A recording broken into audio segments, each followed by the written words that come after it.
Okay, let's go ahead and get started. Welcome everybody. Tonight we're going to be speaking about the COVID vaccine. It's a very hot topic that everybody is certainly very interested to hear.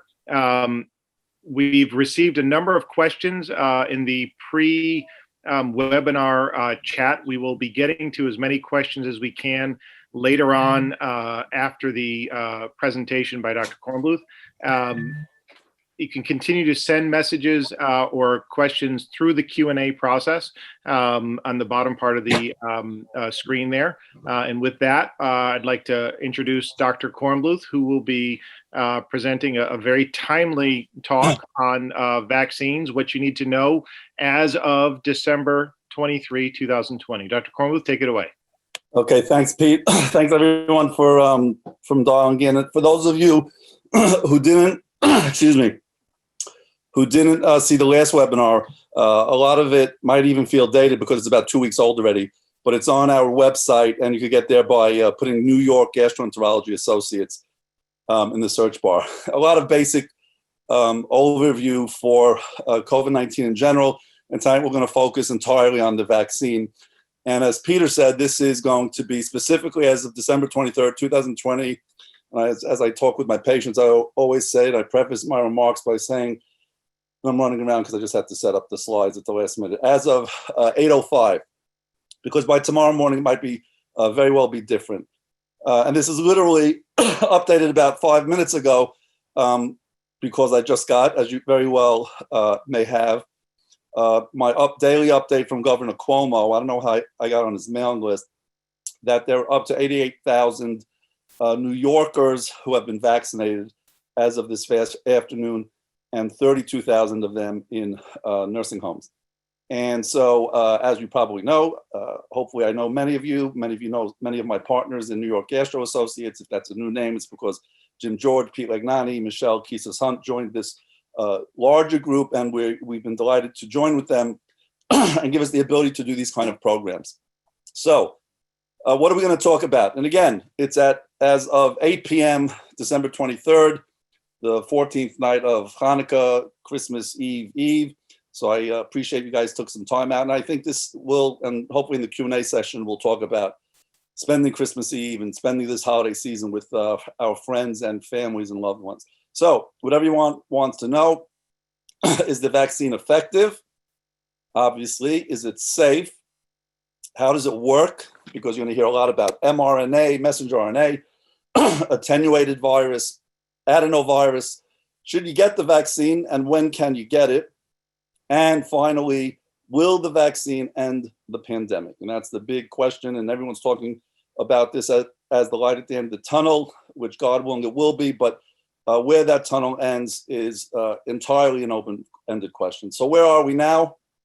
We're actually 4 hours ago. This is how well we were doing. Not well at all. New cases as of yesterday alone, over 200,000 cases. And as I said the first time, the number of cases you have can be purely a function of how many people get tested. Unfortunately, we have more tests available.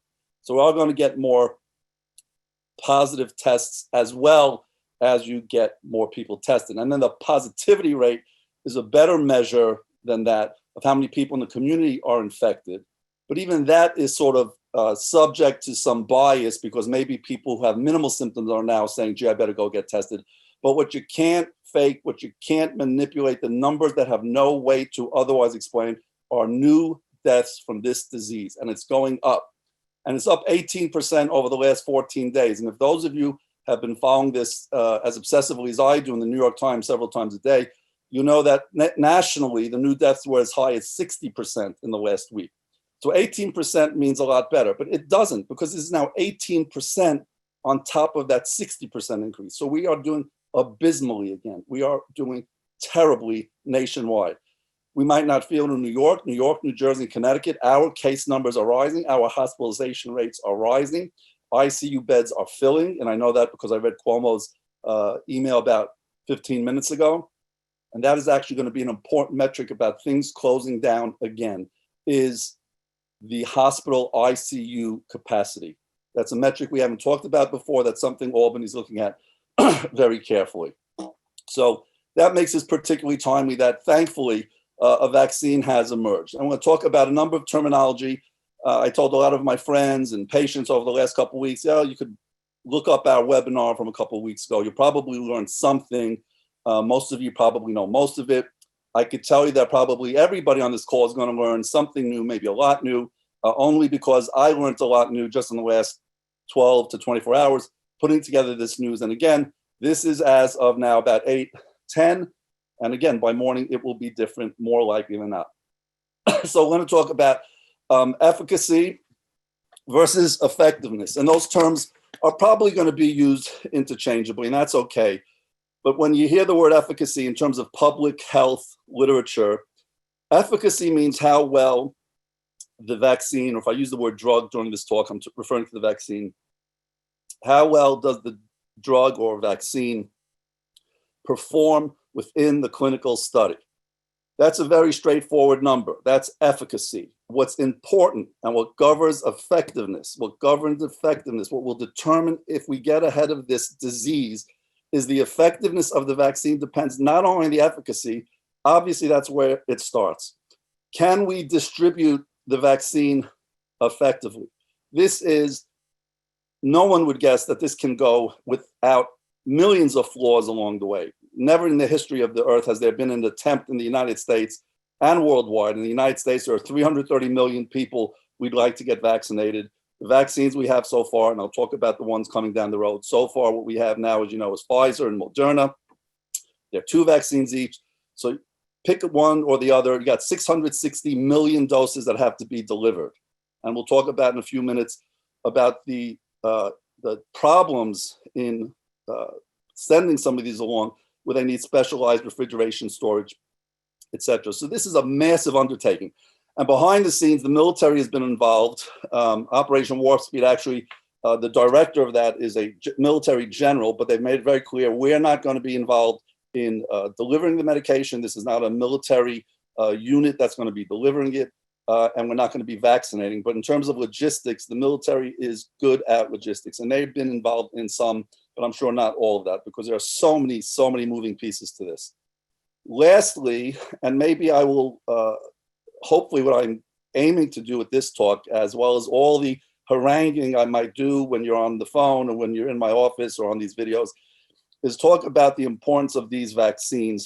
And if we find effective vaccines, which we have unbelievably accomplished, if we are able to seamlessly, or even with some degree of problems, deliver them to where they need to get done, but no one's showing up, or not enough people are showing up to get the vaccines, we are not succeeding. So it's really all 3 arms of this. And we have to educate the risks as well as the benefits, obviously. Obviously, the holdup is going to be concerned about the risks. So how do you feel about getting vaccinated now as of 8:10 p.m.? And this number is changing. About a month ago, there were polls, and some of this, I think, probably has to do with politicians who have the louder voice in DC, clearly. The number was about 40% were willing to get vaccinated. Now the number is rising to 50%. Some surveys I saw were even 60% within the last few days. Obviously, this is going to change as people hopefully see the benefits, but it will inevitably be affected by reports in the press of rare, maybe related to the vaccine, maybe not related to the vaccine side effects. So we have to keep an eye on that. And we'll talk about side effects in context in a few minutes. Vaccine hesitancy is a term you're going to hear about a lot in the coming days, weeks, and months. It's a term that's actually been around for a long time. You're going to hear it a lot because it deals with the 40, 50, 60% of people who aren't going to want to take the vaccine. And why are people, and we'll welcome, and Peter's already mentioned, we have lots and lots of comments that came in. We really welcome all of them. Obviously, we can't get to all of them. I welcome to hear why you might have hesitancy about getting the vaccine. Many people say, well, it's come around in less than a year, which is truly miraculous in drug and vaccine development world, as you see in a minute. I want to see more data. Some people are specifically concerned because it came around so quick. They're concerned that there was political pressure, that this was forced through before there was adequate study and adequate data. And we'll talk about what the meaning of a EUA is, which you've probably heard about, emergency use authorization, and that how that compares to what's called a BLA, biological license approval of a new biologic or vaccine. And some people, frankly, and there's not a patient I speak to in whom I don't initiate a conversation about vaccines. And people say, gee, I'm pretty healthy. And these are all reasonable concerns. I'm pretty healthy. I look at the guys around me. I have no comorbid conditions that will play a role in terms of increasing my risk. I'm a young fella. I don't see people around me getting very sick, dying of this disease. Am I willing to take a vaccine with relatively not too much benefit if I'm not likely to get sick anyway and incur possible risk? The key point I want to make here,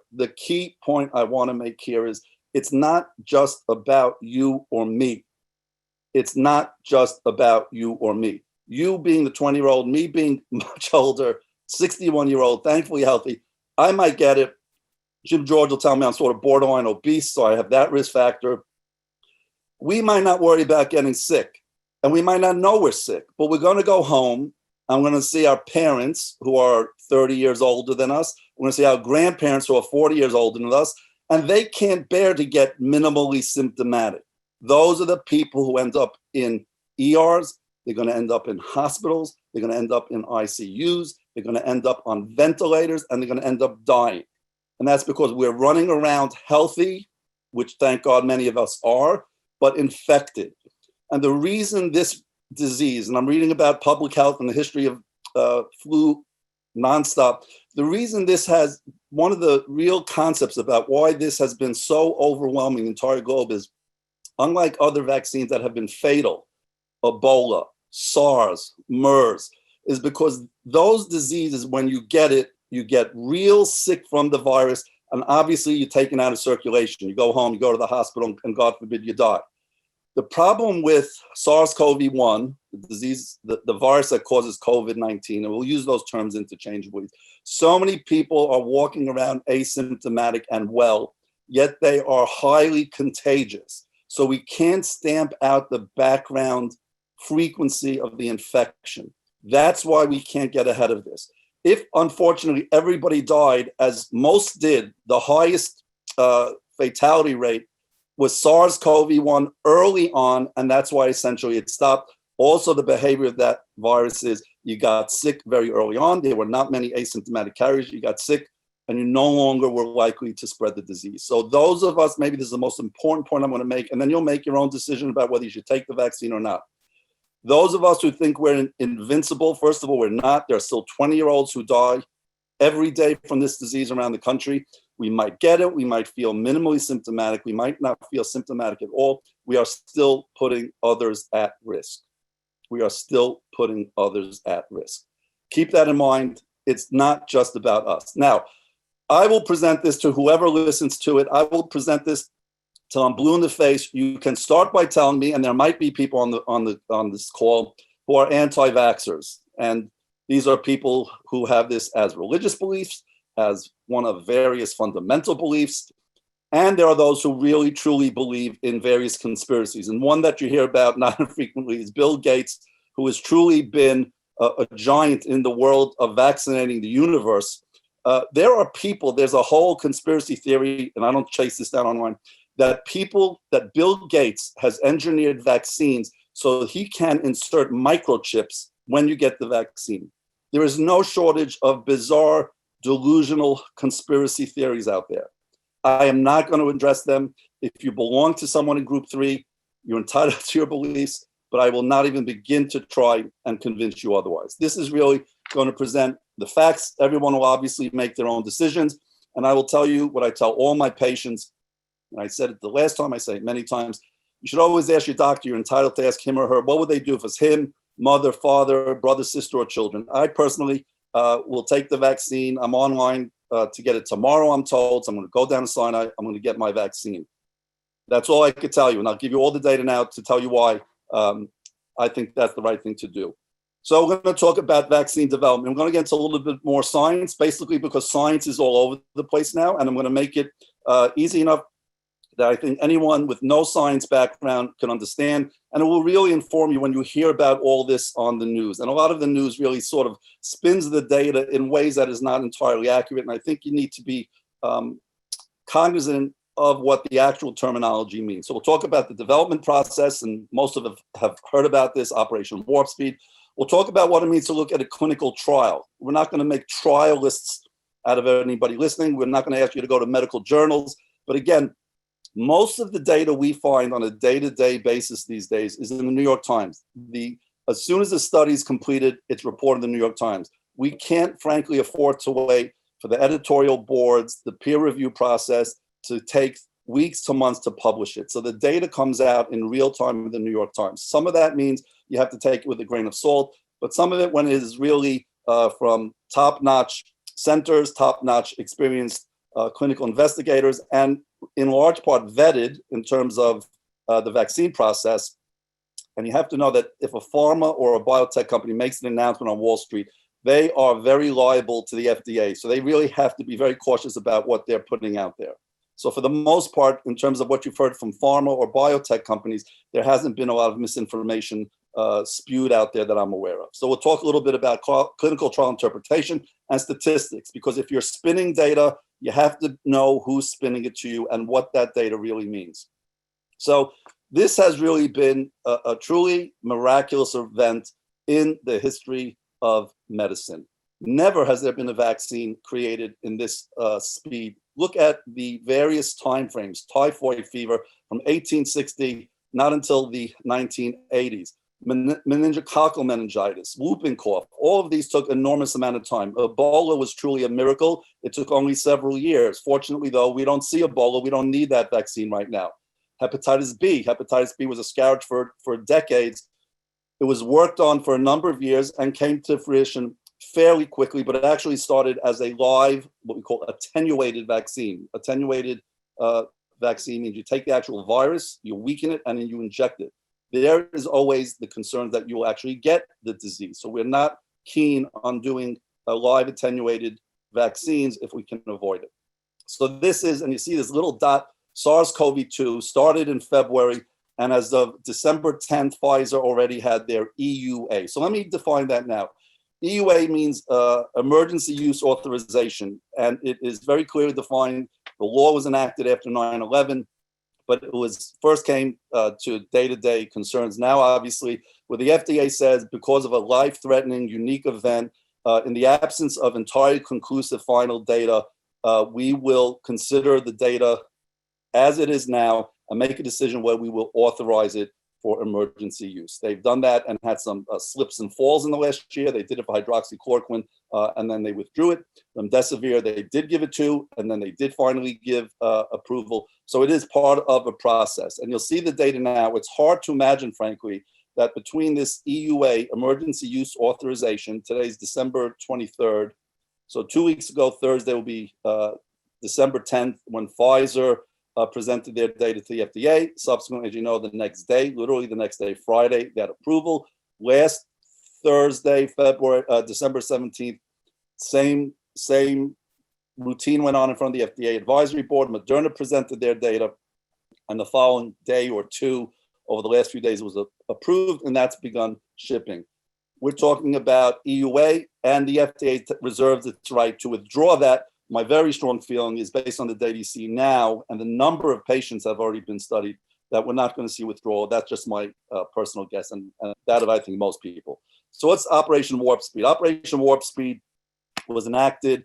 I believe it needed congressional approval. I'm not sure. They had well over, I'm not sure exact number, but it was over $10 billion that they said, we are now going to distribute this to various pharma, early biotech companies that have not had a single product on the market. Moderna does not have a product on the market before this vaccine.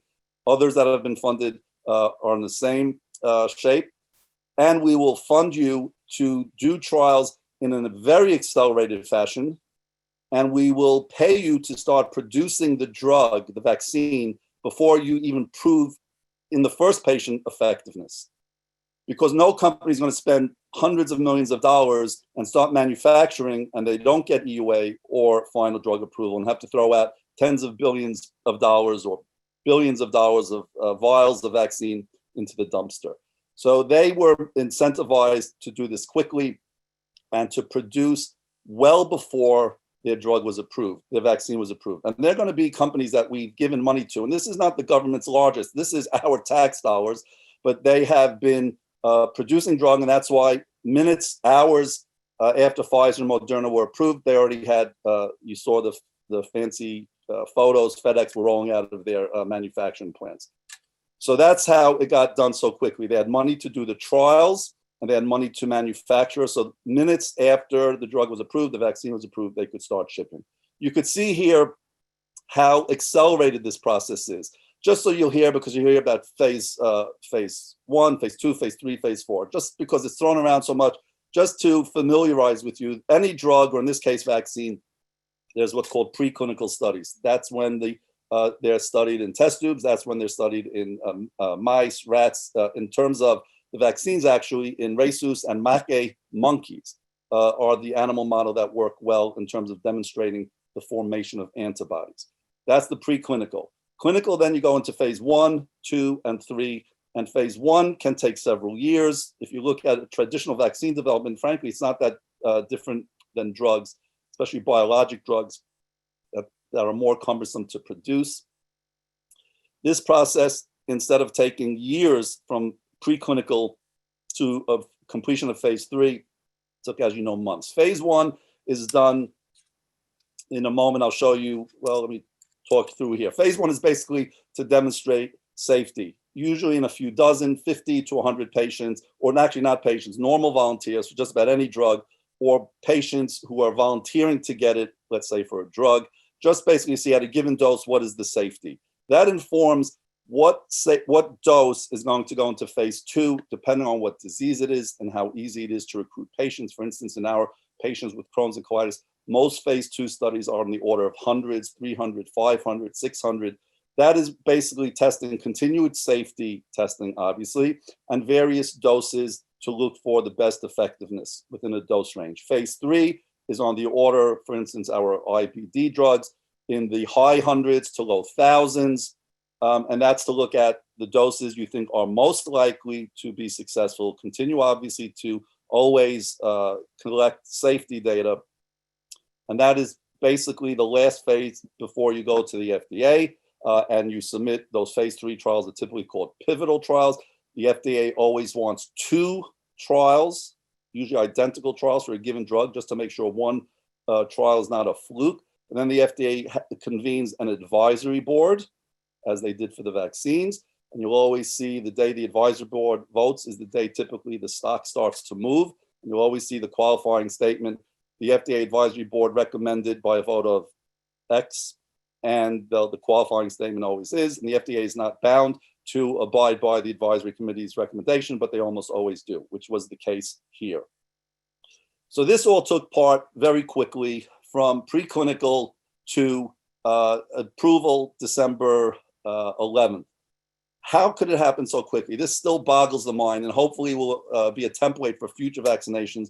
For it unfortunately will probably be, and here I am certainly not an expert talking about pandemics in general. We are going to see more pandemics, and hopefully the template has been formed to, God willing, be able to form new vaccines quickly in the future. The first case was described December 31st in China. It was probably well dispersed in Asia and probably in Europe by that time as well. By January, they already had the genome sequenced, which is unprecedented, but partially they had the background that this is SARS-CoV-2. It closely resembles SARS-CoV-1, which was the Asian flu in 2001 and 2002. Clinical trials began, Operation Warp Speed. We're able to jackstart this whole process in terms of the clinical trials. Clinical trials, phase 1 and 2 began, as you see here in the spring, and then continued. And as you know, in early November, Pfizer, and then very shortly after, Moderna announced their results. The other point about this happening so quickly, and this is just a point of sort of social clinical trial history, is that these are always done sequentially. You do a phase 1 trial, you plod through it, you complete it, you look at the data, you bring it to the FDA. FDA says, yeah, it looks good, start phase 2. You go through recruiting patients over, sometimes in IBD, typically a trial takes several years to recruit. You go through all your phase 2. You want to see if that works. You take that data, you go to the FDA. FDA says, yeah, it looks like you could go ahead with let's talk about doing a phase 3. You go through several more years of phase 3. Here, recognizing the tragic universal nature of this, they said, start your phase 1. As you're ramping up phase 1, launch right into phase 2, ramp right into phase 3. If at some point we got to stop, you abort. But right now, this has been the process, and it continues to be the process, because if we're just left with Moderna and Pfizer, there's going to be a much longer ramp up till we see 330 Americans being able to get the vaccine. And of course, not that many people are going to be getting it, but obviously we need more vaccines soon, and they are on the launching pad, and we'll talk about it. This is why we're still in trouble. This is, again, a little lazy. This was 2 days ago. Since January, 1 in 22 people who live in New York City have been infected. 1 in 22. And those are people who got tested. Many of us are sitting at home with the sniffles and the flu, or knowing we were exposed and we don't want to go out and we don't want to get tested. So this number is probably significantly higher. We're probably way above today's 5.84% rate that I saw 20 minutes ago. And at least 1 in 341 people have died. This is a striking, tragic number. And this is New York City. If you're outside of New York City and environs, this number in other areas is in some cases astronomically higher. And you see here in terms of deaths in New York City, 102% increase, 14-day change. So we are sinking and sinking fast. And my tone is even much different than it was just 2 weeks ago when we talked about pre-Thanksgiving. Well, we hope everyone stays home. Don't visit your loved ones, because Anthony Fauci, who I will repeat a lot of what I say today from 2 weeks ago, I consider him a national treasure. And what he predicted is we're going to have a surge on top of a surge. And every epidemiologist had the same story. Don't go out. You create all these multiple different vectors infecting different homes. And that's what we are seeing. Perfectly timed after Thanksgiving, we saw this big surge. And Hanukkah came and went, and Christmas is about to come. And the concern is, and I don't know the exact numbers, but someone told me that there is a very substantial number of people flying domestically. It's going to be a problem all over again. Not all over again. We haven't gotten over this last hump. We are in for much more trouble. And if someone provokes me to answer that question during Q&A, I'd really think it's vital. This is in New York State. Again, you see how horrible things were. People tested early on, and then deaths, as you see in the upper right-hand corner, in April, they fell beautifully. 7-day average was in maybe less than 2 dozen, and now you see it climbing. And again, the daily repeated people tested, that's a good thing. We're testing more. Hospitalizations all the way to the right, you're starting to see a very steep climb again. And ICU bed capacities are going to reach a critical mass very soon. So Operation Warp Speed, deliver 300 million doses. Key goals, safe and effective. We want to talk about the safety and the effectiveness very specifically. And obviously reduce morbidity and mortality through effective and efficient distribution. And that's what I spoke to as speaks to the effectiveness of these vaccines. It's not just how good they do in a clinical study. I'm not going to belabor this further. There have been a number of different federal bodies basically to push this through, and they've been remarkably successful in this regard.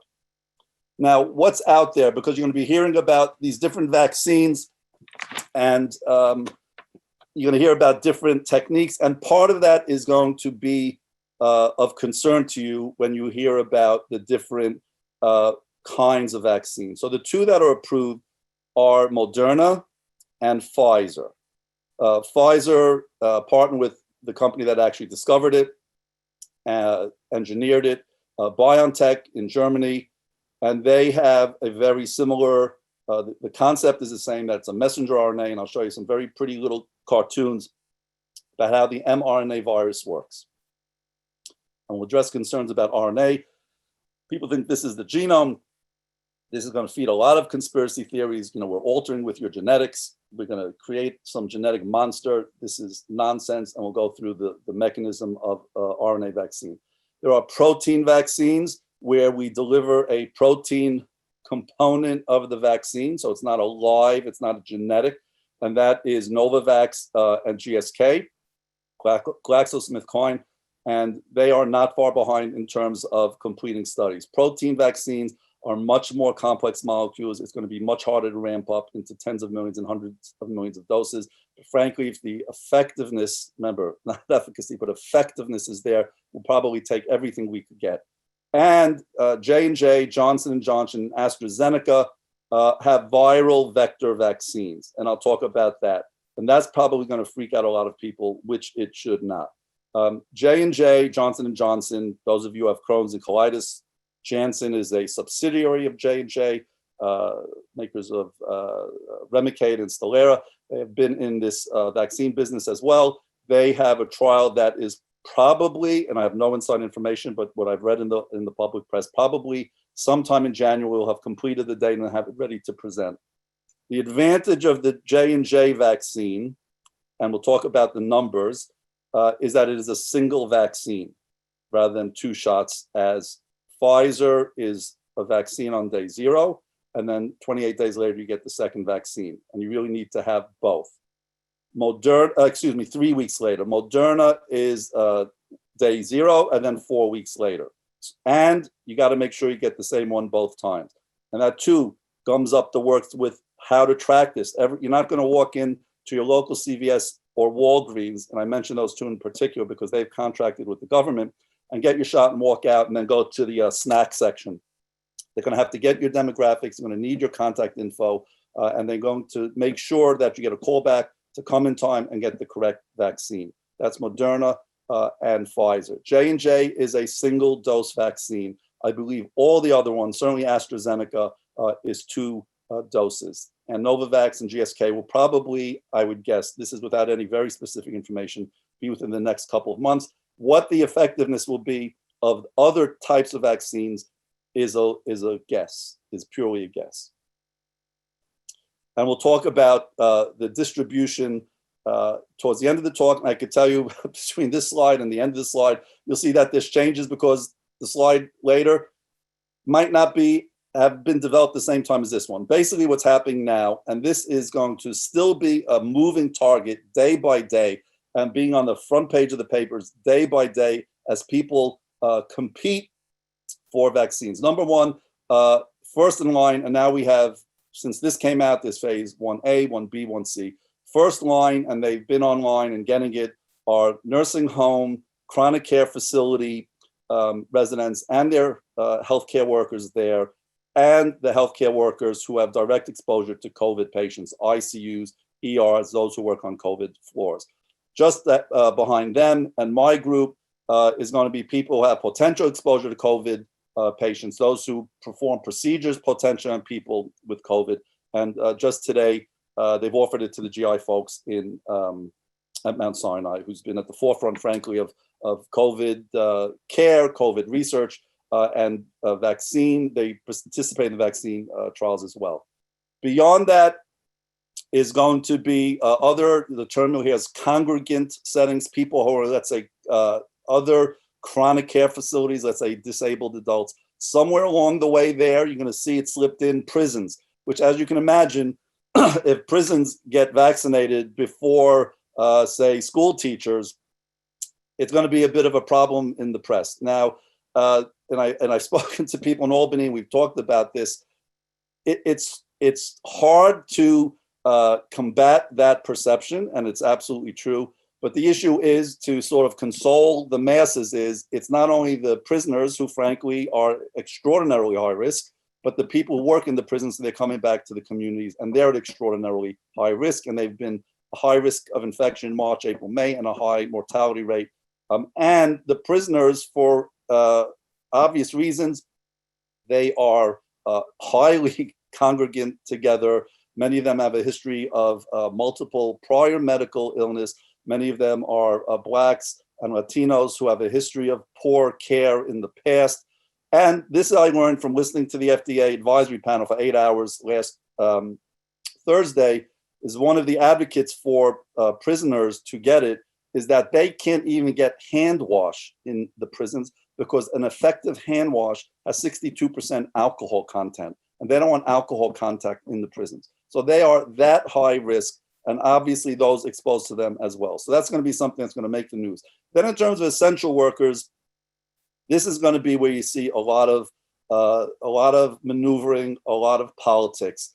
Should an essential worker, should the teachers be able to line up before, say, the people who pack your groceries, who are right there in front of you as much as a teacher?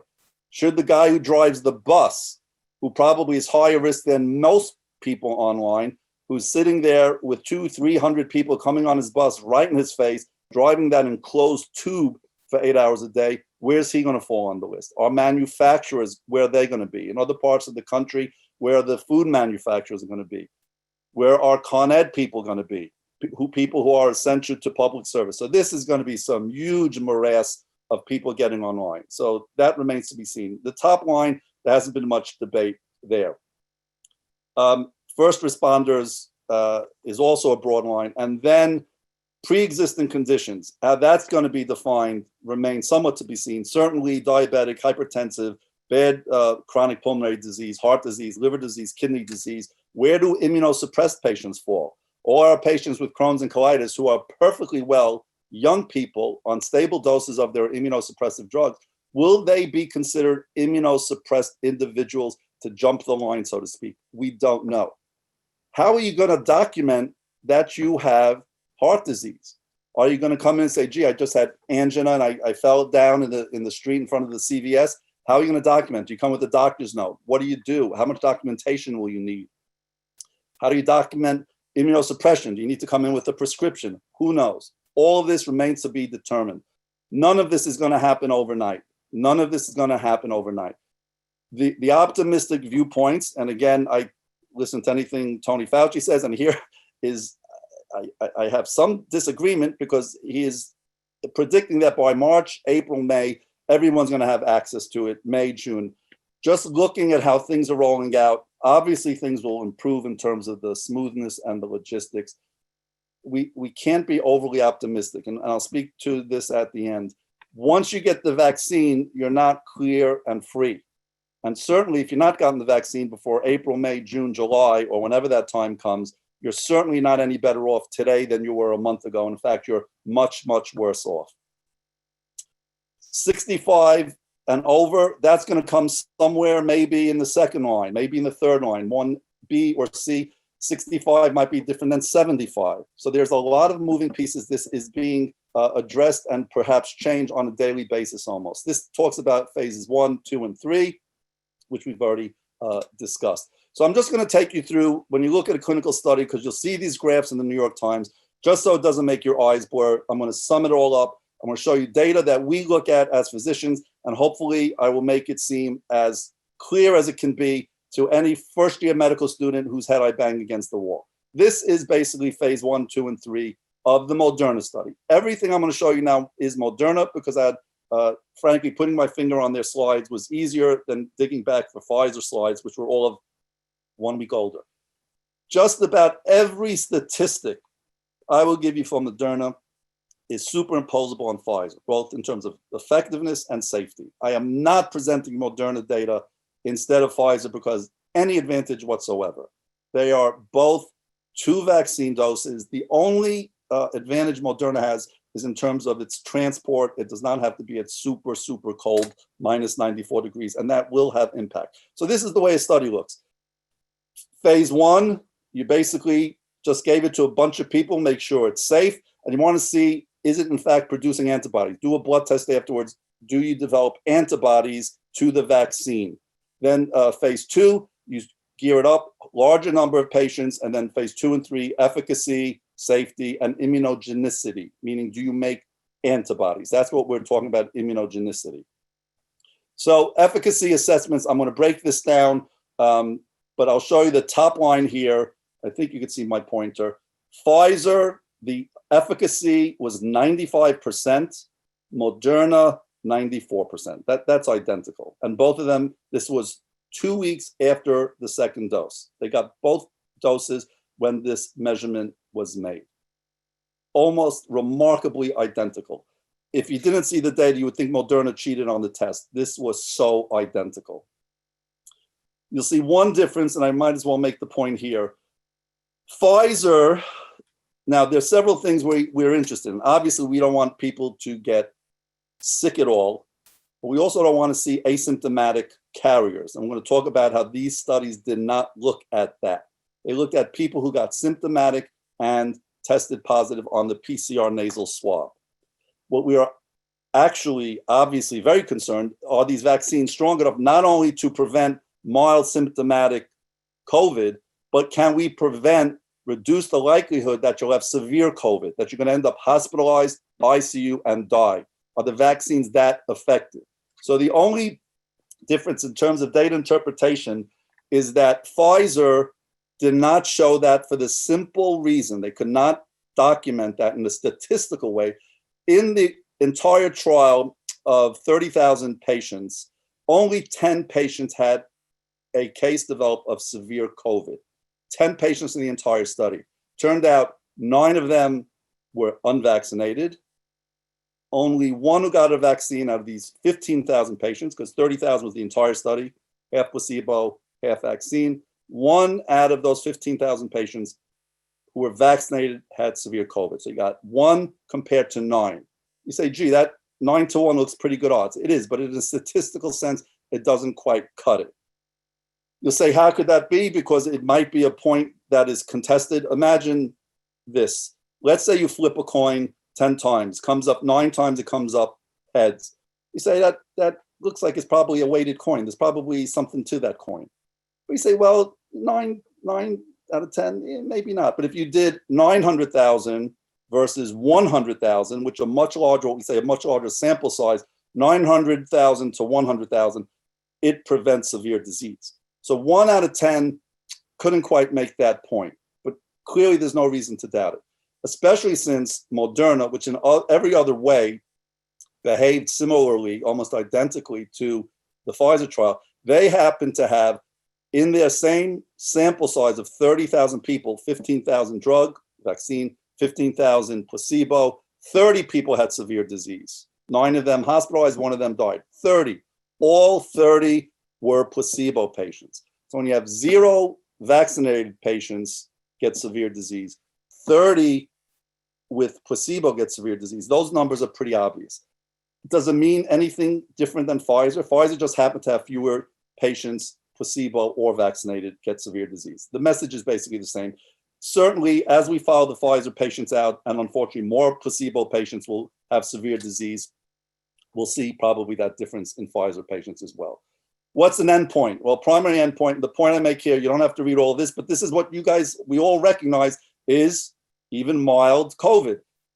You had to have almost like a Chinese menu, more than 2 of chills, fever, myalgias means muscle ache, headache, sore throat. I'm sitting right here sniffling. I got a headache. That could be a COVID symptom. Or 1 respiratory symptom, cough, shortness of breath, difficulty breathing.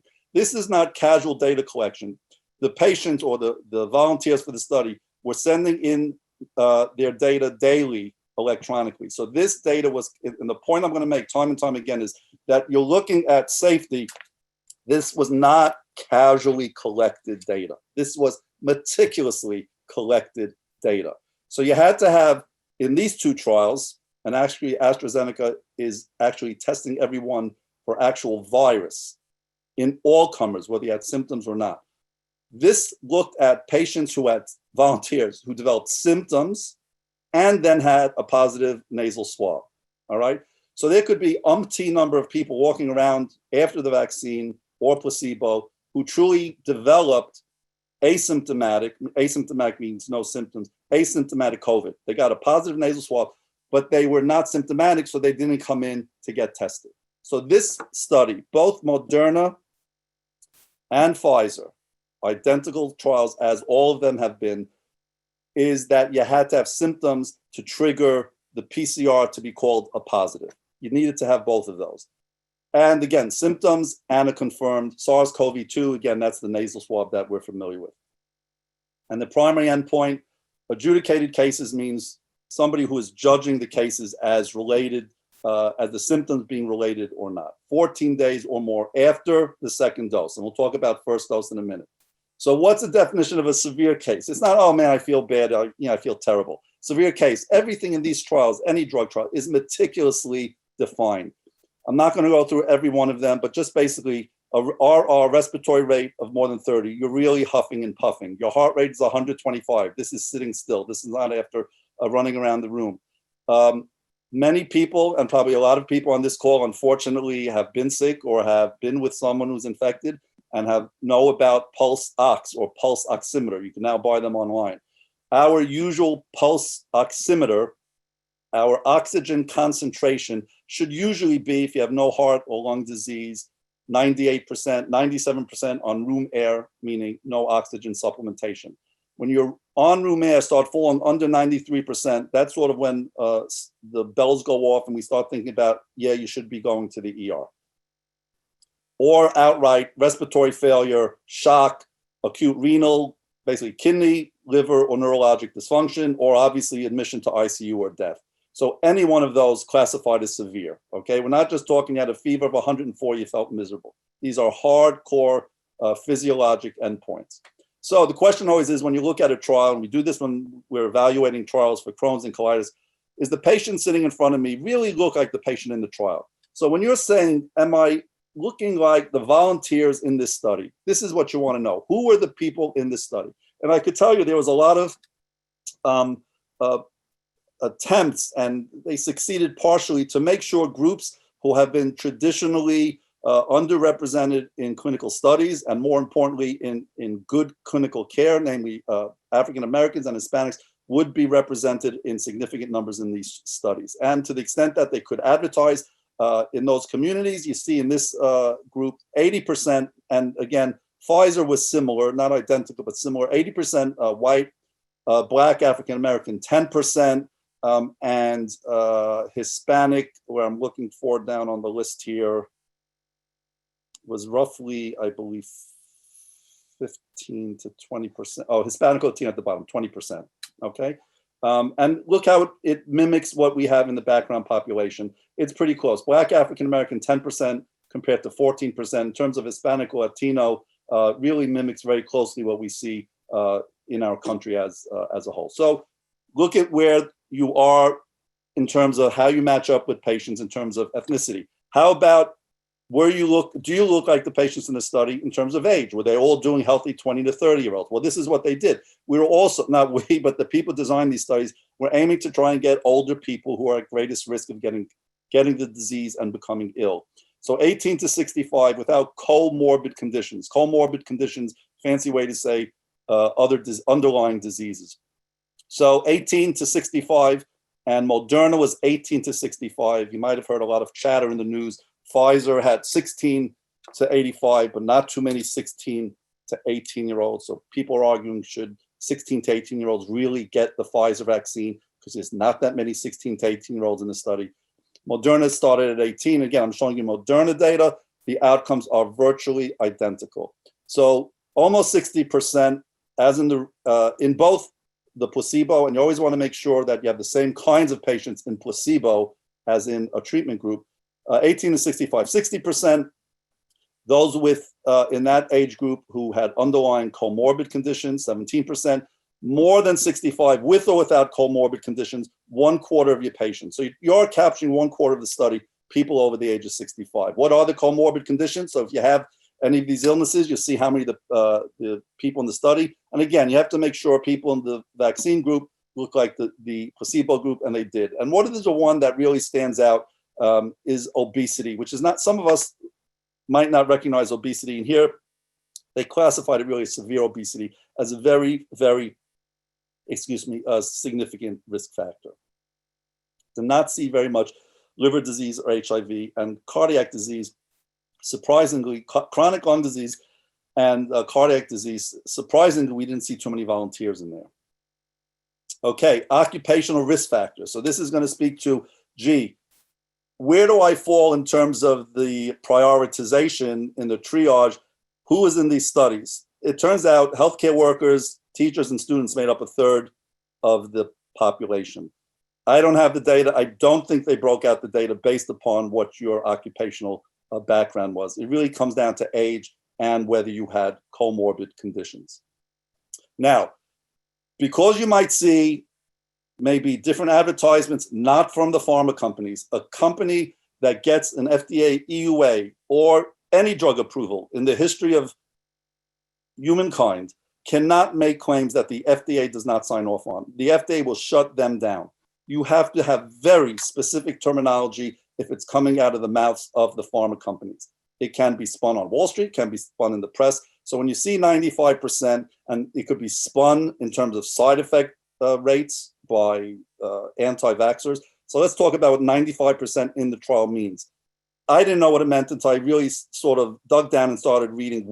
Does it mean 2 people walking down the street, the guy gets sneezed on with the vaccine versus no vaccine? 95% fewer people?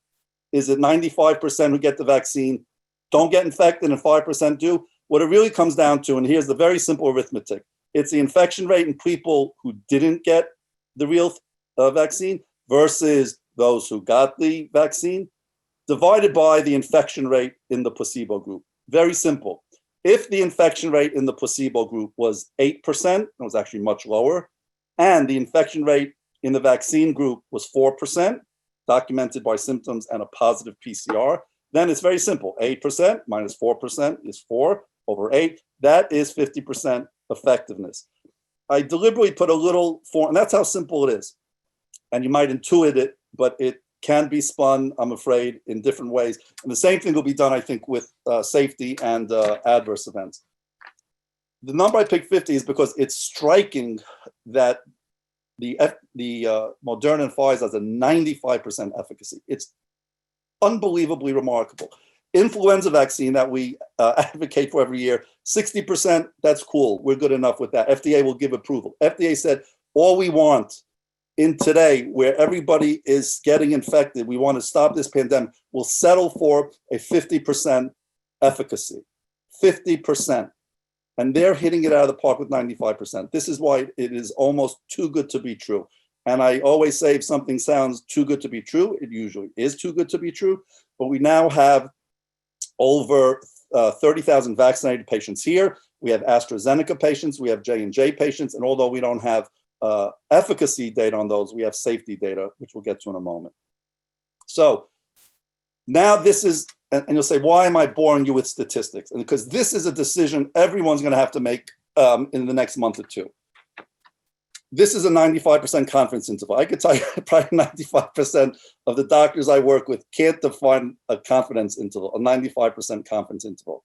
It should be a number you look at when you are going to hear of efficacy rates with the other vaccines. For instance, before I tell you what a 95% confidence interval means, let's say I tell you J&J's vaccine, single vaccine, you don't got to go twice. You don't have to run the risk of getting a complication twice. One vaccine. You say, man, I'm signing up for that. Well, let's say I tell you their efficacy rate is great. It's 80% compared to 95%. Ask yourself, would you take 80%?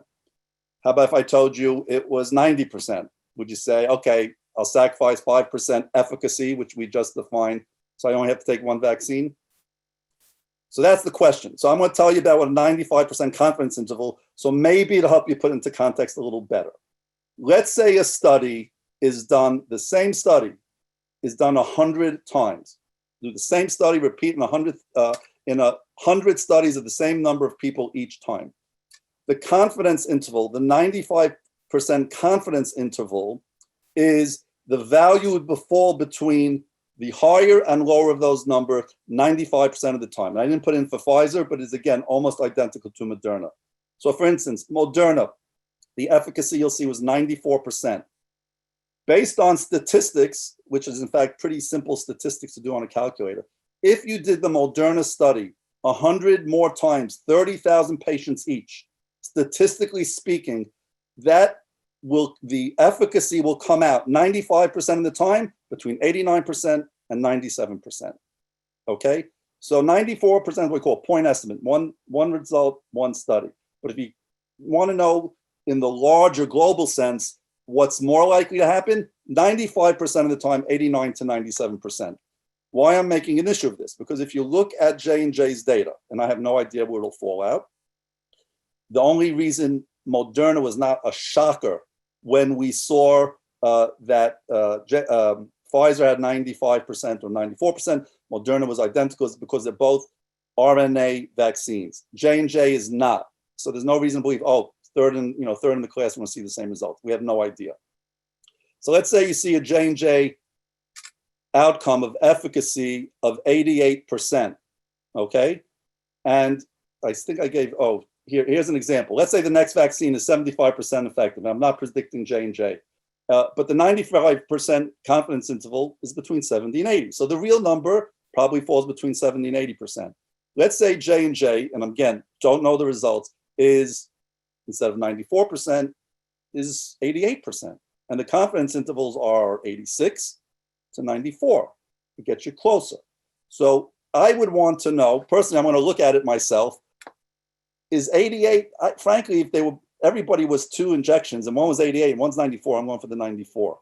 If it's 88 and the confidence intervals are even beyond 94%, let's say it's 84% to 96%, I might say, you know what, that's close enough. So if you look at statistical purists, you can't just look at a single point estimate. You have to say, well, this study was done once. Let's say we repeat the study again and again. 95% of the time, it would fall into this interval. So when you're looking at the next vaccine coming down the pike, you may or may not have the option to do it. You're not going to be assigned to one vaccine or another, but it might be the only one in your neighborhood. You might want to look at the 95% confidence intervals. And they might not even report in the New York Times. So they may or they may not. But that is a 95% confidence interval. The only reason I bring it up is not so you could read clinical studies in great detail, but to look at it when you're comparing the different vaccines, because there's a world of difference in how you're going to think about these. Okay, vaccine efficacy, boom, 94%. Here's the 95% confidence intervals, 89% and 97%. Again, this is Moderna. Pfizer, virtually identical. I didn't want to show you 2 entire sets of slides. How many people were infected in the Moderna group, vaccinated? 11, not 11%, 11. And that number is actually much less than 0.1. It's actually 0.077. Here, 185 compared to 11, all right? And almost the identical number of people in each group, 185 compared to 11. You do that very simple arithmetic, and it comes out to 94%. These are the confidence intervals. Now, again, I touched on this. Does it prevent against severe disease? All right. Yeah, I'd take a vaccine if it prevents me from getting the sniffles. Yeah, but if everybody, just as many people got sick on the vaccine, severe disease as placebo, I say, you know what? I'm an altruistic guy. I'll do it so I don't get everyone else around me sick. But here you can really show, and again, when the Pfizer numbers have more severe cases, I could pretty much bet you that they will also show a great protection with vaccine compared to placebo. Here you see 30 people who got severe COVID in this study, all of them were placebo patients. Okay, this is a question that's going to come up. How about if I forget to get the second dose? First of all, don't forget the second dose, okay? Get the second dose and make sure it's the same one that you got the first time. There's basically a 70% efficacy if you do that arithmetic. You see here, all these lines, these are people who got the vaccine and developed the infection as we defined it. Symptoms and a positive PCR. As early as day 10 or 12 or 20, you start seeing a big difference. This is where they got their second dose, and that's really where things started taking off for the placebo group.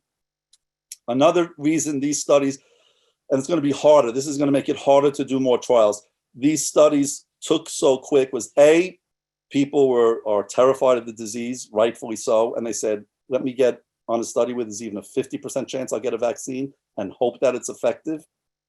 And the reason the studies were complete so quick is so many people, unfortunately, were getting sick that you could show a difference between the vaccine and placebo early on. If nobody got SARS, nobody got COVID in the placebo group, you could go on for 10 years. If 2 people out of 30,000 got COVID, you would never show a difference. Unfortunately, you had these many people getting sick this quickly that we were able to complete the trials. Now think about it. Now that there are 2 vaccines out there and are going to be available hopefully for everybody within the next few months, if the next vaccine trial comes along, are you going to volunteer where there's a 50-50 chance you're going to be a placebo patient? So it's going to become increasingly extremely difficult to get people to enroll in trials these days. So that's going to be a problem going forward. And that's why one of the concepts is maybe the future vaccine trials will compare unknown vaccine against a known vaccine with known efficacy. So everybody gets either the real thing or maybe something that doesn't work. Frankly, I probably wouldn't want to go in that. I'm all about advancing science, but if I have a vaccine that's 95% effective, I wouldn't volunteer for an unknown vaccine personally. And that's because I want to take an effective vaccine, and that is available now. Why do I show you this slide? Because I want to show you how cautious, how meticulous this data collection is. There are daily entry through the computer, and then every patient got a call here. Got an actual call with a human being, day 8, 15, 22, 29, and then continuously, and they're continuing to be monitored for 2 years. Okay, so this was not this was not a study whereby a relative called up and said, oh, by the way, I'm really sad to say that my mom or dad is in the ICU when they were in your study. These people were dialing in data every day and getting a phone call and having that recorded very, very frequently. And this was meticulously collected data in large numbers of patients. These are medically attended adverse events, meaning this required medical attention. And just so you get hip with the terminology, we use side effects, we call them adverse events, AEs. And if you look across, again, identical in Pfizer, this is looking at least 50% of the patients. FDA said, I'm not going to give you EUA until I could see 50% of the patients in your study that I have at least 8 weeks of data. And here you can see, looking across the bottom here, any of these diseases or side effects that required medical attention were identical between placebo and vaccinated groups. How about serious adverse events? Same story. Anything that was considered serious adverse events generally means requiring intravenous care, certain medications, hospitalizations. They were similar in the vaccine compared to the placebo group. So although we saw these vast differences in terms of protection and efficacy, we did not see differences in terms of adverse events that were not related to the actual injection. And we'll talk about that in a moment. So these are the injection site reactions. Now, this is, I'm afraid, going to be grasped on by the anti-vaxxers and saying, look how frequently people are getting complications. If you look at age 18 to 64, this is looking at people after the second dose, and all the reactions are more frequent after the second dose. Why is that? Because your body's already been immunized. So it's already, the immune system is jacked up. And when it sees it again, that's when you're more likely, in fact, to get protection and also to have your side effect. Any local reaction in vaccinated patients, 90%. But that could include anything from pain. Erythema means a little bit of redness, some swelling, or axillary swelling or tenderness. That means under your armpit, you're even having pain. Those numbers are obviously higher in placebo, in the vaccinated patients versus placebo. Pain, 90% of patients said, I have pain. These are what we call solicited side effects. They were asked specifically, do you have pain? 90% said yes. Redness, interestingly enough, only 9%. Hardness, 12%. Swelling under the armpit, don't think you develop lymphoma, 16%. And there were an increased number of patients who developed what we call lymphadenopathy, enlarged lymph nodes. Interestingly enough, and maybe portending not such great news, is if you're over the age of 65, all of these side effects, in fact, almost all annoying but not dangerous, were far less frequent if you're over the age of 65. Why is that? Probably because the immune system is not so robust. So it's not going to drive that side effect profile in the same way that you might not drive that immune vaccine immune response to prevent the infection. But again, you're going to see 90% of people will have side effects at the site. You say, well, I could deal with that. 90% at the site. What percent get it with the flu? I don't know. It's probably not 90%, but it's not a trivial number. Systemic reactions. This is what's going to be grabbed on by the press and the anti-vaxxers, because they're going to be, systemic means something beyond a local site. 90% in the vaccine, 38%, I'm looking at the first line, ages 18 to 64, 82% compared to 38%. Severe means grade 3 or 4, and they break it down here. Severe means, grade 3 means it limited your day-to-day activity, 4 means potentially even needing hospitalization. Fevers, 17%. So these are numbers you got to carry in your head when you go for your vaccine. Don't be surprised. First of all, you're almost certainly going to have something at the injection site. Most people aren't laid out. So 90% had something. That something includes redness, Fever, 17%. Headache, impressive, 63%. But people got vaccine, 25% of them went home and had a headache too. Fatigue, we're all tired. Even 25% of the placebo patients are tired, 2/3 of patients. And these are typical viral vaccine side effects. You feel a little fluey. It basically means the immune system is getting jacked up. Myalgias means muscle aches, almost 2/3 of patients. Arthralgias, joint aches, almost half. Nausea, vomiting, 21% of patients. Chills, 48. That often goes, obviously, in hand with fever. So I will tell my patients when they get, for instance, the shingles vaccine called Shingrix, which can have similar profiles, that generally take it on a Thursday night when you don't have plans for the weekend, because all of these are symptoms, and almost identically here, they last a couple of days. Almost all of these, which are not rare, but generally they are mild, they might be annoying, they last a couple of days. I'm not waiting for Thursday night so I could have a sleep for the weekend and have some mild symptoms. I don't want to get infected tomorrow. If it becomes available tomorrow, I'm getting it tomorrow, which might be Thursday night. But if you're of the mind to take it, any given day you're out there, you're at risk. Looking at any adverse event, again, 95%, a local reaction, 92%. Grade 3, again, grade 3 means prevents your daily activities. Okay, different organs, different kinds of systemic effects are different. Fevers, a grade 3 would be 104 and above. So these are things that really you take notice of. But again, in terms of grade 3 or 4 overall, 16%. All right, but that does not mean 16% hospitalized. But 16% really take note that they're feeling pretty uncomfortable for a couple of days. A couple of days. So to summarize, and this again superimposed on Pfizer, 95% effectiveness. In Moderna, none of the 30 cases of severe disease were from patients who got the vaccine. And we talked about the safety profile. Most of those were after the second dose. So if you have zero symptoms after the first dose, don't go into the second dose and say, gee, I'm going to have a perfect injection site after this one as well. And was given EUA. Now, for those of you, you might say, okay, Cornball's talked already for, oh, wow. Why do I need to hear how the vaccine works? You need to hear how the vaccine works. A, I think it's interesting, and I had to learn this because I've long ago forgotten my genetics. And B, you're going to hear about newer vaccines by different mechanisms, and those mechanisms might sound scary. So how does this vaccine work? This is a beautiful picture. This is from a New York Times article. This is the coronavirus, and those very colorful blue and gray outpocketings, those are what we call the spike protein. And that's, we keep hearing about the spike protein. Why is it important? Because here you see the spike protein. One of them binds to this called the ACE2, ACE, like a ACE card, ACE2 receptor on the surface of a human cell. And that allows the the virus to get in. This is the virus. The spike protein binds and it gets its way into the cell. Okay.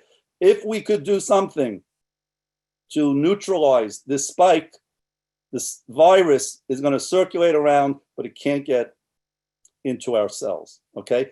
That's why almost all the vaccines are directed one way or the other against what we call the spike protein. This is who discovered this particular vaccine. I want to give them some credit. They really are two people who changed the world. One of Aslam Taruchi, he was, I believe, born in Turkey. His wife, I believe, was born in Cyprus, is also Turkish. This is in the New York Times. You can look up this article. It's really a fascinating article. They got married years before. They went to work. The day they got the approval, they went home, had some dinner with tea. And I love this quote. I believe this was the husband. If we're up to critics of capitalism and globalization, there would be no cooperation with Pfizer, but that makes us strong. Immigration country, market economy, and open society. And this is really the Western dream. And so this is really, they literally, as of a week ago, still had not signed the final contract between BioNTech and Pfizer. So what do they do? Well, DNA, and you're going to hear about DNA vaccines, and the anti-vaxxers are going to seize on this. DNA is the building blocks of life. DNA in all of our cells transcribes into RNA, messenger RNA. RNA is outside of the nucleus, important to remember, and doesn't go back and become DNA. And it is created with buffers and other solutions because it is inherently an unstable molecule, which is why Pfizer has to ship it at minus 94 degrees. It's so unstable, if you want to put it in a syringe and you want to inject it, it's going to become degraded. So that's why you have what's called a lipid nanoparticle. Think of this as basically those little fat globules. If you eat chicken soup, Jewish penicillin, which is a pathetic name, that's what it is, a little fat globule that protects the RNA. That's what goes into the syringe that gets injected into you. It does not look greasy and fatty, but that is how the mRNA is protected and gets into you. So how does it get into you? Every doctor who's given this talk in the last couple of days, and people like, I don't know if he has a picture of him getting it this afternoon, they want to say, look how brave I am. I am a 50-something-year-old gastroenterologist living on the Upper East Side of Manhattan, and here I am getting the vaccine. Well, here you are, anti-vaxxers. Here's Frida Bernhardt, and I'm not violating her HIPAA, I assume, because this is published, I think, in the New York Times, of Rochester, receives the COVID-19 vaccine. One of the first to do it as part of the federal nursing home vaccination program that began today. Photo courtesy of Jewish Home of Rochester, 101 years old. Bless you, Frida Bernhardt. Bless you. Hopefully others will take a lead from you. Now, do we know if it will be effective in this patient population? We don't know. And I'm going to address that in a little while. That's where the vaccine, RNA vaccine goes. It goes into Frida's arm and hopefully millions more like her. So here's a little schematic I put together. Here's your cell. It gets injected into a muscle cell or travels through your blood and gets into other cells. Here is that miraculous mRNA vaccine. It gets into your cells. It is not the live vaccine. It is the RNA that will translate into the creation of not a whole new virus, but of those spike proteins. So your cell is acting as a machine to churn out spike proteins, not to churn out vaccine, but the mRNA that you took, the signal, what RNA translates into is spikes, spike proteins. And some of those are combined, some of them break down inside the cell. The mRNA that was injected into you degrades itself in the cell. It does not enter the nucleus, okay? DNA vaccines do have to get into the nucleus. It makes it more difficult to deliver them to where you want to go, and people are going to have concerns about DNA. This is RNA. So this is your vaccinated cell. Those spike proteins get out. They get on the surface of that healthy cell of yours, which is now a spike-producing factory. And now that cell, that healthy cell of yours, is rotating, is circulating through your bloodstream with this brand new protein that it shouldn't have. Here's the spike on the virus, okay? This is your healthy cell with the spike. Your healthy cell ain't going to do you harm. So here's your healthy cell. Your immune system says, wow, these spikes, I've never seen these things before. The B cells, part of your immune system, and to a lesser extent, your T cells, see these foreign spikes. They say, this doesn't belong here. The B cell's job is to make antibodies. The job of antibodies is when it then comes and sees that spike protein on anything is to neutralize it. So here you see those antibodies produced by your B cells because it found a spike protein on a normal cell. Those antibodies are now seeing a virus is saying, wow, I see spike proteins again. They don't belong here. I'm going to attack that virus spike protein and I'm going to kill it. Okay, that's how these vaccines work. Great concept. There's never been an RNA vaccine designed before. No one would have bet I would have taken 10,000 to 1 odds that this vaccine was going to have a 95% efficacy, but it does.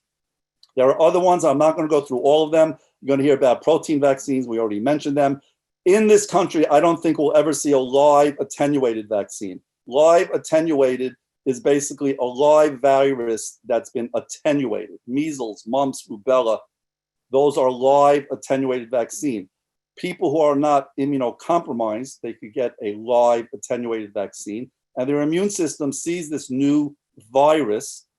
The vaccine is a live attenuated virus, and they make antibodies and enough to kill that live virus, and then have antibodies if it sees a real virus come along. But no one wants to take a live attenuated virus. And these are in Russia right now. They're in China, probably going to be distributed already in other parts of the world, but no one's going to want to take a live attenuated virus. And beware of what the anti-vaxxers say. This is RNA. RNA is actually cheap to make, relatively speaking. It's easy to produce. It does not get into your nucleus. It does not touch your DNA. This is the problem with Pfizer, and they're going to be severely hampered by that. RNA, as we said, is a very delicate, unstable molecule. They need to ship at minus 94 degrees, which means your local doctor is not going to be able to give this to you because no one has minus 94 degrees freezers. Logistically, this has been a big problem. And frankly, I think if Moderna gears up, is able to have the same production, and again, they're not as big a company as Pfizer. I'm not sure who they've outsourced to, but it's obviously going to be far more convenient because it could stay in your refrigerator without having to go through that freezer after being transported at -4, as opposed to Pfizer has to go at -94. So I've spoken for a long time, and if you guys want to dial off and start preparing for day 15 of Hanukkah or Christmas Eve, feel free, because we're probably going to post this. And I've gone on for a long time, but there's still things we don't know. And this is important to be very cognizant of and very honest about, because this is appropriately going to be spoken about, and be people who have vaccine hesitancy are entirely justified. What we know is the safety and efficacy for 2 months. Do we know if it's safe beyond 2 months? Well, frankly, vaccine side effects generally we see within the first 6 to 8 weeks. And again, people who volunteer for these trials signed up basically for follow-up for 2 years. Whether they'll be that successful in following tens of thousands of patients, volunteers, probably not, but they're being surveyed. So we don't know long-term safety. We would anticipate that safety issues we would have seen within the first 2 months. We don't know, and this is a key issue, and this might mean we need 660 million doses every year. We have no idea of the stability of these antibodies. Is it going to be like measles, mumps, rubella, which is usually you finish vaccinating at age 5, you're good for life, or is it going to be like influenza, that you need to get vaccinated every year? We just don't know how stable this is going to be. This is totally a work in progress. Under the 8, nobody, meaning at least at this point, although the studies are now ongoing, I believe both Pfizer and Moderna have studies now ages 12 to 15. Pfizer was ages 16 and above. And the FDA, if you're watching on TV that day, there was a lot of back and forth. Everybody agreed this is a very effective drug, very safe, but there are only a couple of hundred people between the ages of 16 and 18. And they made a big hullabaloo. Should we allow 16 to 18-year-olds to get it? To my mind, and again, I'm not an immunologist. I'm certainly not a pediatric immunologist. Somebody who's 17 years and 6 months, immunologically is probably not very different than 18 years in a day. Moderna specifically was age 18 and above. So there are specific patient populations we don't know.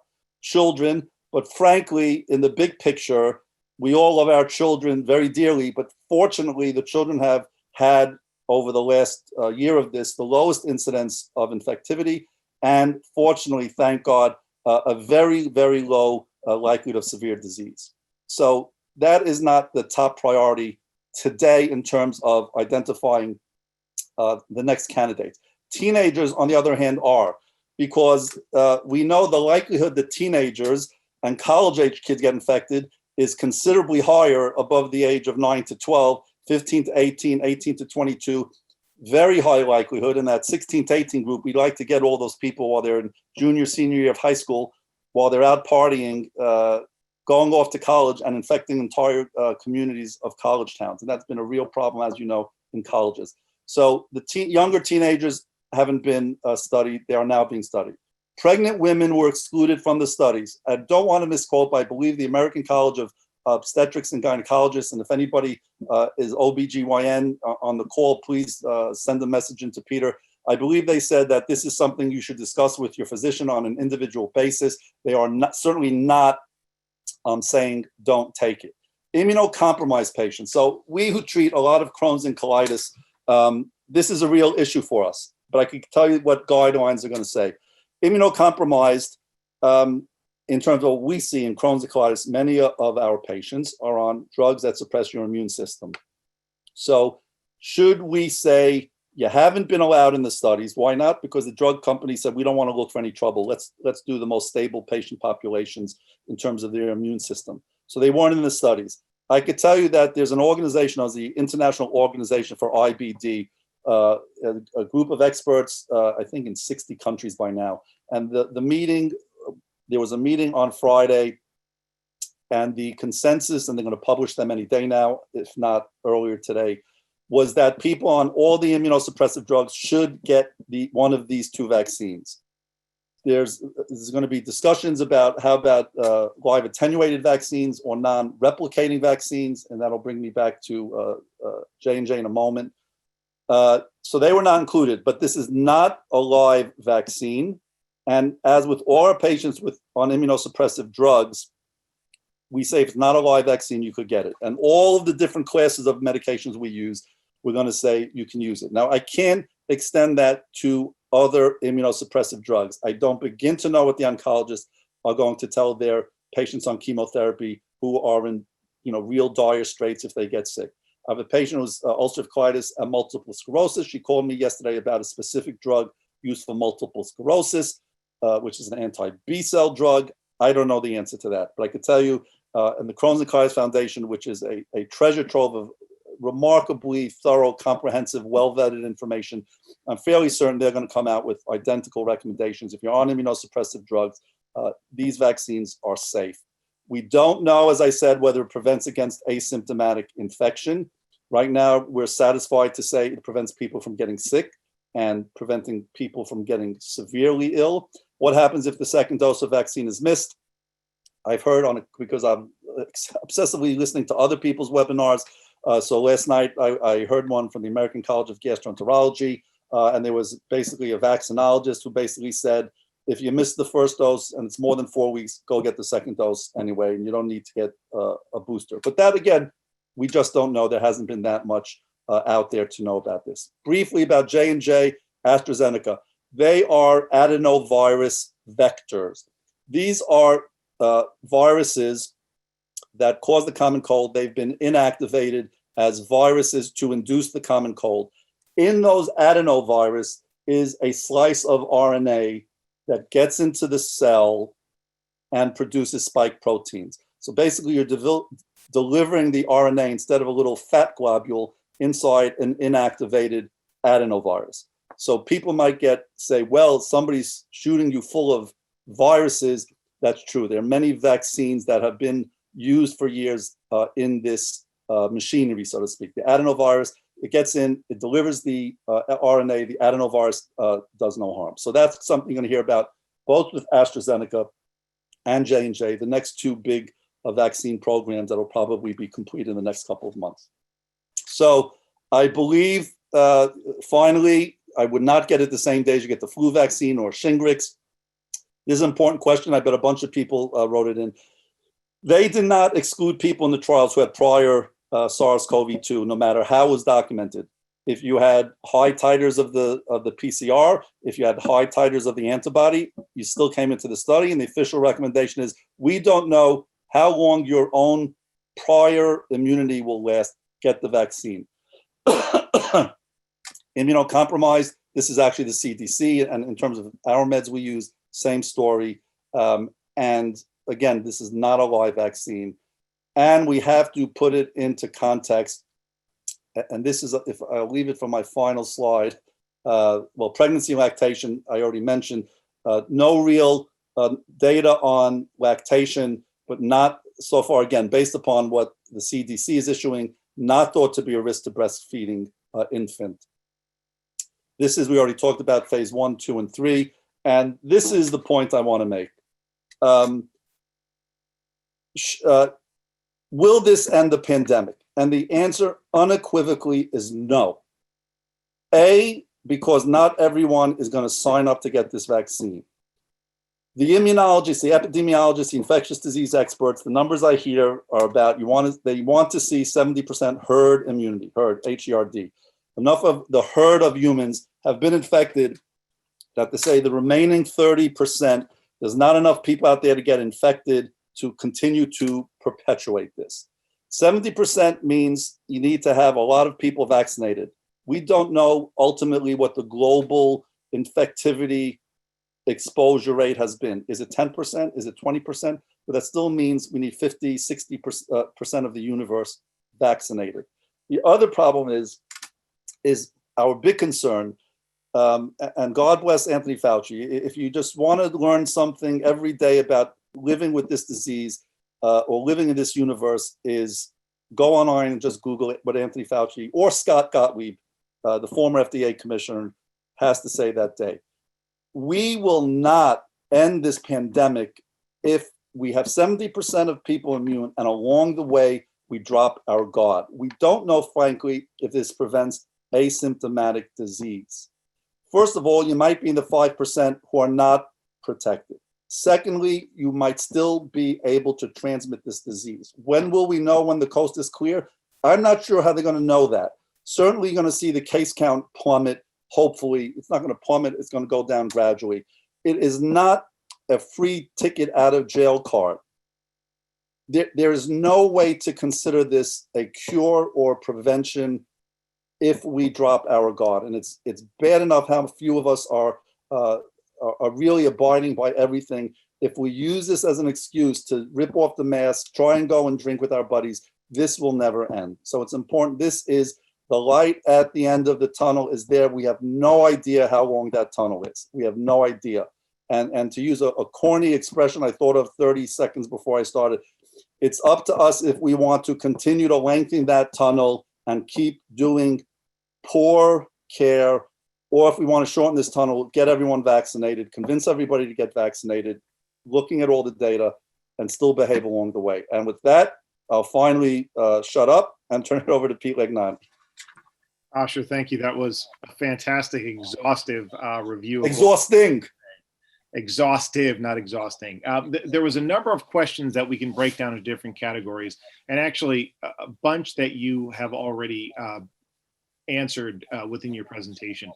Many were asking about biologic safety, effectiveness, et cetera, which we clearly don't know how effective the vaccine will be in people who are on biologics. Those answers will come. But more specific questions, does it matter when in the timing of my biologic therapy I should take the vaccine?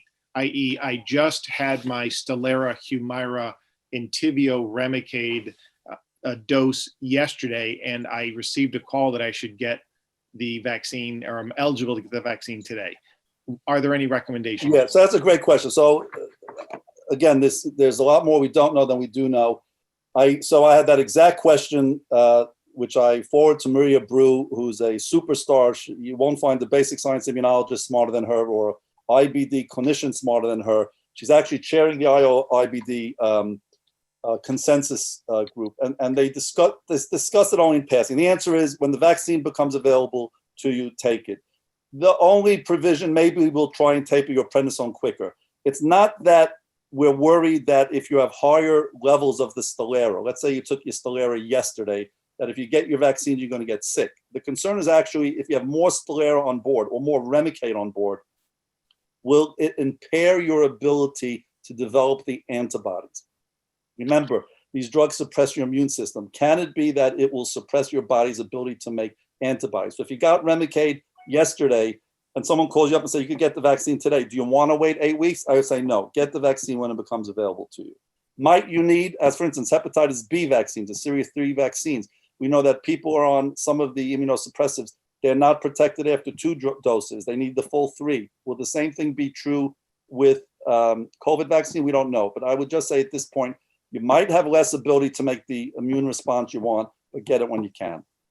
Again, based on no data. A lot of questions from people who have allergies, either to different foods or different medications, ranging from mild allergies to severe allergies, and specifically from a number of our patients who have had anaphylactic or anaphylactoid type reactions to their infusion, predominantly Remicade.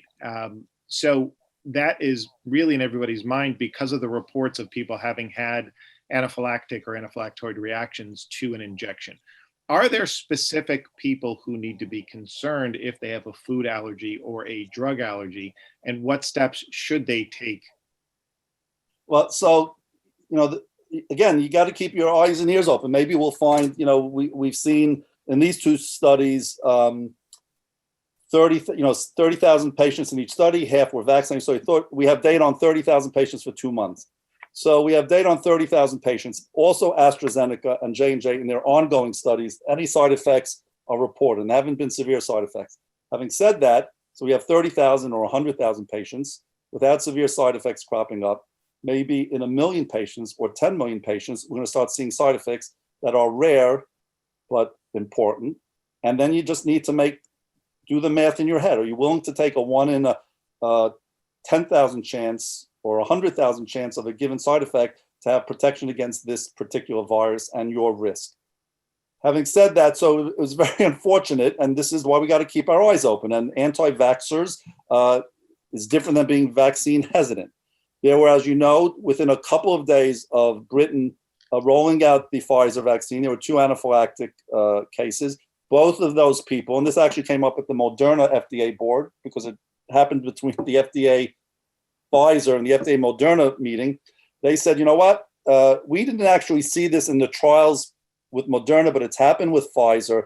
If you have an anaphylactic history severe enough that you know where your EpiPen is, you probably shouldn't be getting the vaccine yet. We don't really have any information against our patients, for instance, who have anaphylactic or very severe reactions to Remicade, let's say. Remicade is almost certain due to the protein of the drug, the monoclonal antibody, but we don't know that. There are excipients, in other words, what the drugs are made of, that we're not aware of. So the short answer is, I would tell my patients, if you have a history of severe allergy, and we don't know to what, but if you've had anaphylaxis or are prone to severe allergies to any drug, I would probably hold off for now. And obviously, listen to me screaming about maintaining safe precautions. Okay, another question. Why do I need to keep wearing my mask after I've received my vaccine? And can I now congregate and see my family immediately after I've gotten the vaccine? Yeah, so the answer is no. No, you can't take off your mask because we don't have data yet about whether the vaccine protects you from getting asymptomatic infection. You got great protection about getting even mildly sick with it, but I get the vaccine, I have 95% chance of not getting symptomatic. I might get the vaccine. A, I might be that 5%, which is 1 in 20. It's not a tiny number. B, we don't know how many people who are truly asymptomatic are walking around with the vaccine. Until we've approached that number of herd immunity, and we'll know it at some point, you have to maintain. This is actually an opportunity for there to be another major spike in people who think they're safe. And I would wager that people who are more likely to take off their masks, go to bars, go to parties, are the same people who are going to do that as soon as they get a vaccine. The only piece there is those college kids and wild partiers, they're sort of last on the list to get the vaccine. So the short answer is the mode of transmission, we can't know for sure, has been eliminated because you got the vaccine. A lot of questions on the types of vaccines and how do I know which one I should get? Should I get the Pfizer? Should I get the Moderna? Should I get the X, Y, or Z one? Would that one be better for me or not? How do we make a decision on what person should get what vaccine, and will we ever know? So the answer is, right now we have 2. Get the one that you can get your hands on the soonest. Their efficacy is identical, their safety is identical, their mechanism of action is identical. There's a lot of historical experience with adenovirus. That in itself, if J&J comes out or AstraZeneca, both have those mechanisms of action. And there are about 150 different vaccines in various phases. I think they're well over, I'll make up a number, they're well over a dozen for sure in phase 3.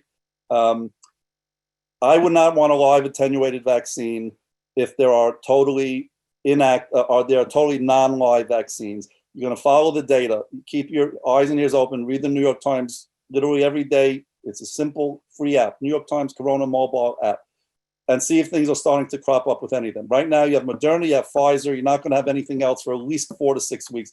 I would take whatever becomes available. Another great resource is the CDC website, cdc.gov. There's actually great resources both for clinicians and for patients in very easy to understand formats that is really constantly updated.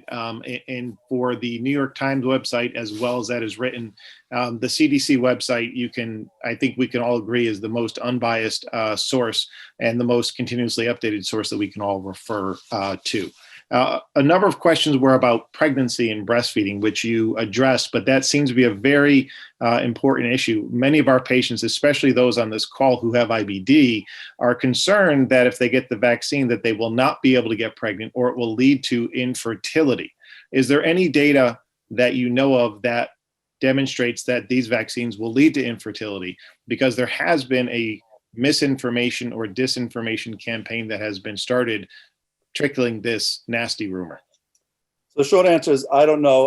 Anybody who claims to know for sure doesn't know. There are very smart immunologists and obstetrician gynecologists who can basically give you educated information about the relative risks. And from what I'm hearing, they certainly have not prohibited broadly. And to my knowledge, I don't want to misquote, is they said this is something to be discussed on an individual case. It is certainly not being prohibited. So the point I want to make also is this I've already gotten. People are sending me, FYI, somebody listened to a webinar, someone else's, and started sending chat, blasts that they are continuing to experiment on pregnant women, nursing home. You know what? Every drug, anything you've ever put in your mouth has been experimented on. Anybody in a clinical trial has been experimented on.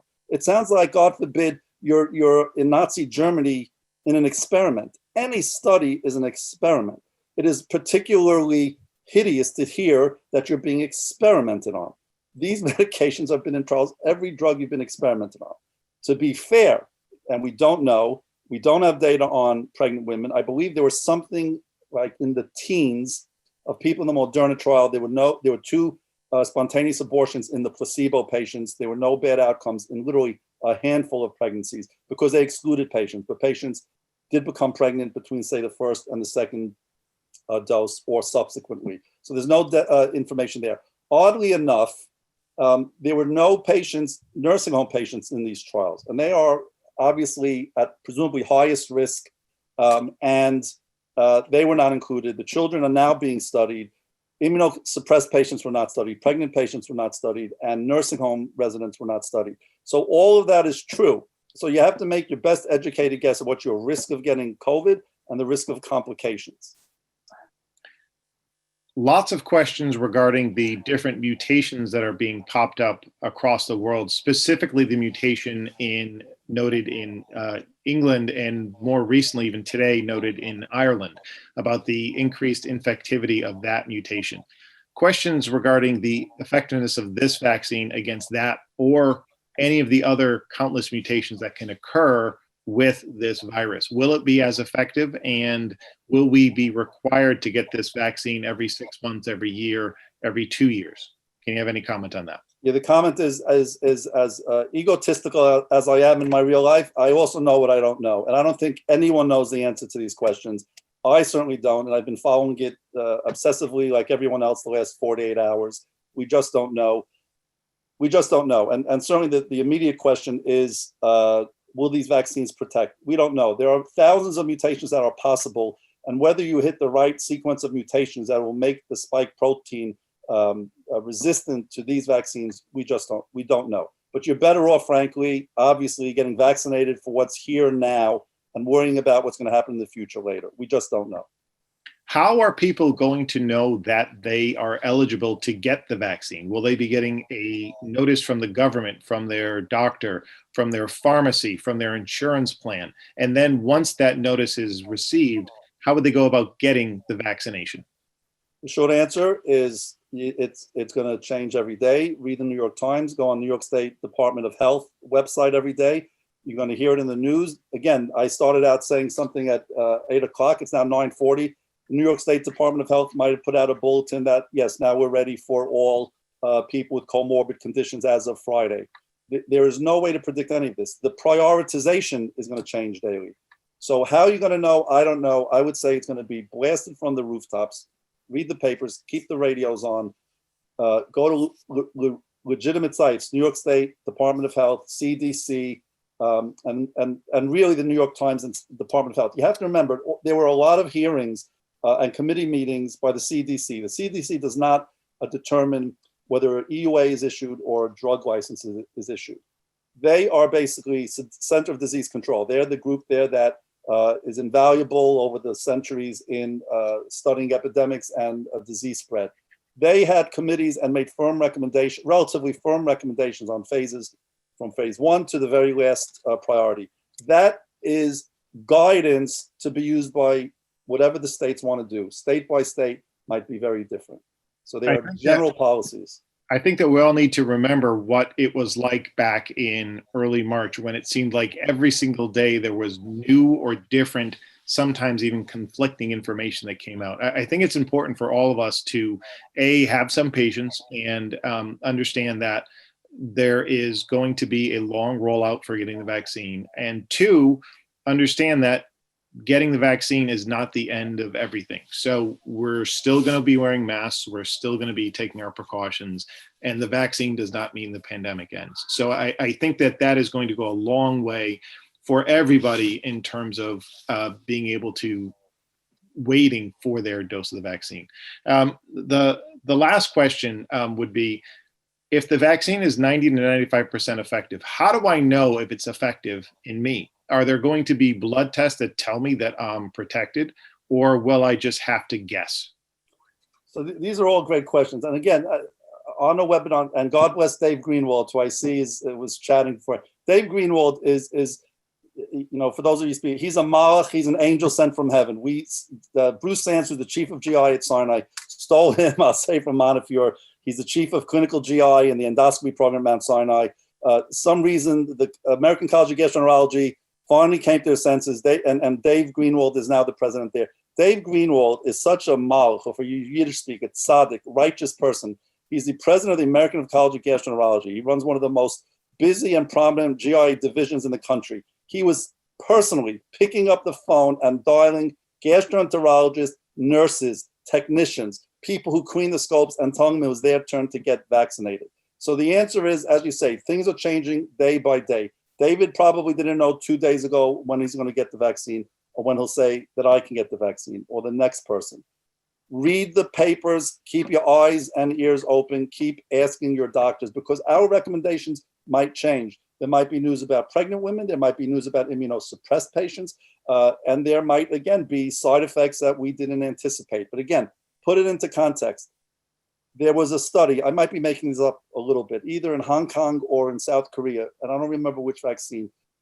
100,000 65-year-olds got the vaccine. I'm making up the numbers now.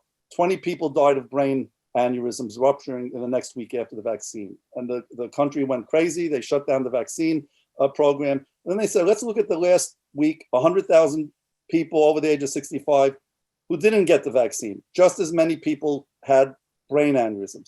You're going to see in large numbers of vaccinated people, large numbers of a variable number of side effects. Some of them will be related. There are already 4 cases in the Moderna trial of Bell's palsy, which is basically a facial droop. 3 out of the 4 were vaccinated. We don't know if it's going to become a more prevalent problem. There will very well be possible complications that you'll see when there's not 30,000 or 300,000, but 30 million people. But if it happens 1 in 100,000, 1 in 50,000, 1 in 10 million, put that into context about what your risk benefit ratio is, how likely you are to get real sick if you get infected, how likely you are to transmit it to other people you love around you or don't love around you, the people on the subway. So keep your eyes and ears open. We're literally just out of the gate for the first 88,000 people in New York, what is going to be hopefully hundreds of millions of people literally in the next 12 months. Okay, with that, we're going to call this a wrap. We could continue talking about this until Santa comes down the chimney in a day and a half. So we're going to call this a night. Dr. Kornbluth, thank you so much for this very extensive presentation. And we'd like to thank everybody who attended. The questions showed the interest and the intelligence of our patients, and we're very appreciative for your attendance on this webinar. The webinar will be published on our website in a week or two, so you can log back into the website if you missed something and want to re-listen to it again at that point. But once again, we wish you all a safe and happy holiday season, and thank you for attending tonight. Good night. Thanks, everyone. Have a good night. Have a safe night.